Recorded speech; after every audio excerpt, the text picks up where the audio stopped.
Hi, everyone. Welcome back to Appliance 101, where we discuss everything and anything appliance related. My name is Pat Polingo, the marketing director at Yale Appliance, and with me today is our CEO, Steve Scheinkoff.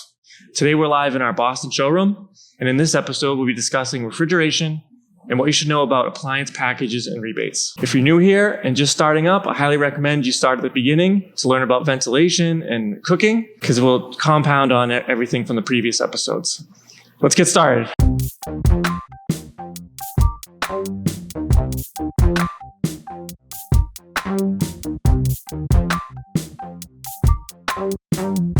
Okay, so today we're talking about refrigeration. Let's start out by laying the groundwork. Typically, people are considering refrigeration by depth. So there's a number of different depths that are available throughout the lineup. Let's start at the beginning. Standard depth is a common phrase. What's that mean? Well, first of all, let's start with width. Width's a lot easier. Depth is a little more complicated topic. Typically, the easy part about appliances, especially refrigeration, dishwashers, refrigerators follow cabinets. And the cabinet widths are in real small sizes is 24, 28, 30 for like smaller places. 33 is kind of atypical, but kind of common in Boston. 36 is the most common width. When we talk about that, it's the size opening of the cabinet. And then for some more luxury fridges, you get 42 and 48. And those are the cabinet sizes you fit a refrigerator into. So refrigerator is a lot easier than cooking because it is what it is, kind of. So with that in mind, let's talk about depth. Sure. So that's standard depth. That's kind of the entry level. Yeah. Standard depth is when we talk about counter depth, that means the depth of the refrigerator box is kept within 24 inches. So really all you see is the doors protruding.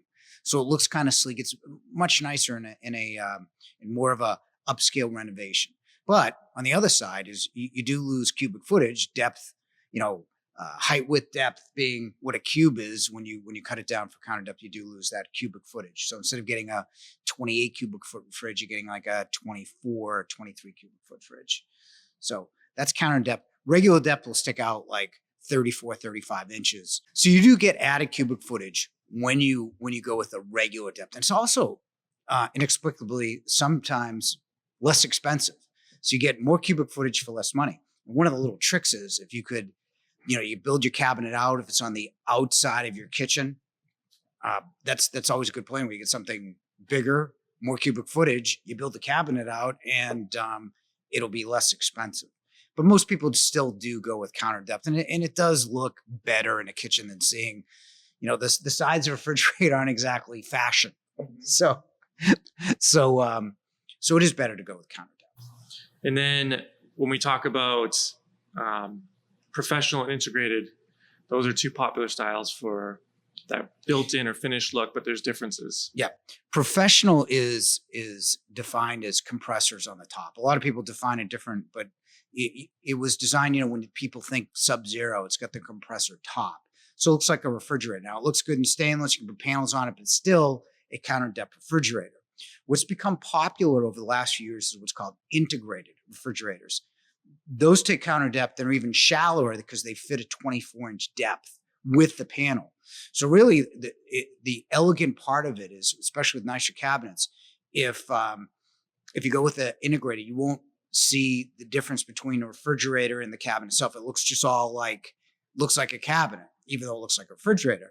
The downside to a integrated refrigerator is you get less cubic footage because now you're going from say a 22 to like a 18 cubic foot refrigerator. So typically people are going to put, two of them in a kitchen or one with drawers somewhere else. And it's probably the most expensive you can buy per cubic footage.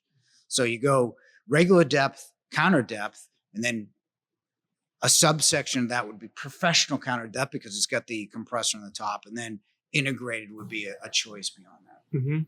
And you mentioned price. Let's maybe cover that range. Is there a range of products? Is there a price range for those standard depth, counter depth, etc.? Well, let's just say, it really depends on the refrigerator and the manufacturer. Let's just say you're going to get a 36-inch regular depth French door, say it's $2,200 or less expensive. The counter depth would be a couple $100 more of that. A professional Sub-Zero is going to be, say, a 36-inch is going to be around $9,000 to $10,000. An integrated, it's going to be less cubic footage. It's probably going to be $6,000 to $7,000. And then for the extra cubic footage, it's more per cubic footage than certainly a professional counter depth, and certainly more than a regular counter depth refrigerator. And you may even need multiple. You may need your all refrigerator and your all freezer unit. Yeah, because a family 5, typically you'll need 22 cubic foot minimum. Although people do shop. It's not like, the old days, my mom had a freezer down the basement where she stocked frozen beef. I mean, it's like, how much frozen beef did we don't even know, but nobody does that anymore. So typically you'd want it in your, sorry, Mom, you'd want it in your kitchen, typically. And let's talk about some secondary refrigeration products. So there's beverage centers are always popular. People confuse beverage centers with kind of that freestanding refrigerator, like that college dorm refrigerator. So why don't we talk about why there's such a difference between those? There's a difference between the refrigerator I had at college and say a regular, what we sell as a beverage center. Typically what you're looking at, the biggest difference is the compressors on the back versus the bottom. Compressors on the back, there's no airflow to it. So sooner or later, the refrigerator is going to die. It's kind of like if you put your hand on a hair blower when you're a kid, the hair blower would seize out. It's because there's no airflow going back there. But then there's a difference in construction, in temperature management, shelving. One's plastic on the outside, one's stainless. So it's really two different products. So, if something's in your office, you may go freestanding because it's super inexpensive. In your kitchen, if you're building it in, you certainly want something with the compressor, static compressor down below. Yep. So if you're looking for, the refrigerator for your pantry or for your kitchen, you want to look for a true beverage center, and not just a undercounter refrigerator. Not just undercounter. Undercounter you can put anywhere, but again, and we'll probably go into wine. Your next question is probably going to be wine storage. It really depends. Because they're really two different products, and there's nothing against a dorm fridge or an office fridge or anything like that, but for your home it's a little different. Yep. So you mentioned it. There are specialty wine refrigerators you can consider as well. What would be the difference between a beverage center and a wine refrigerator? Well, beverage center can hold wine, but it is a refrigerator. See, it really depends on how you look at wine. If you really like wine, you really store it as a collector. Wine has to be stored in a certain way. It's got to be, no light, no vibration. It's got to keep at a certain temperature. It has to be reflective of light. You can't put light in it. The best place to put wine is actually a cave. But the second best is to put it in a product, whether it's a closet that has all those properties, because wine's like a living, it's a living grape. And how you treat wine determines the taste. Too less, not enough humidity, and the cork's going to dry, air's going to get in, you're going to ruin the tannins. Light inside ruins the tannins. Vibration's going to shake, ruin the molecules of the wine. So you want a better wine system to be able to handle that. If you really like drinking wine or you collect wine. So the leader in this has always been Sub-Zero, because they didn't. What a lot of manufacturers do is they take an existing refrigerator, throw wine shelves in it, and call it a wine refrigerator. What Sub-Zero did is they redefined it by saying, okay, what do we need to do to address that category? So they have two separate thermostats that you can set to 1 degree. They were the first with a UV rated door, a low E door that reflects light. Everybody does that now, but they also put out their compressor on grommet so it doesn't vibrate. So there's precise humidity control. They were the first ones to roll out the shelving, because you want it to glide, not clunk, because every clunk is like a shake of your wine bottle. So they're probably the best. There's a lot of them that have improved. most of them have like figured out the shelving, have figured out the glass door part of it. But the whole other technical aspects of temperature management, a lot of them still use that, the 2-zone, which is basically the cold air gets thrown up and then comes down, and that's your 2 zones. I never quite understood that. So there's a lot of them. True's another good one with a very solid compressor, 2 temperatures. And there's a lot of good ones. But again, depends on how valuable you're drinking wine, whether you recognize the taste differences. A lot goes into that.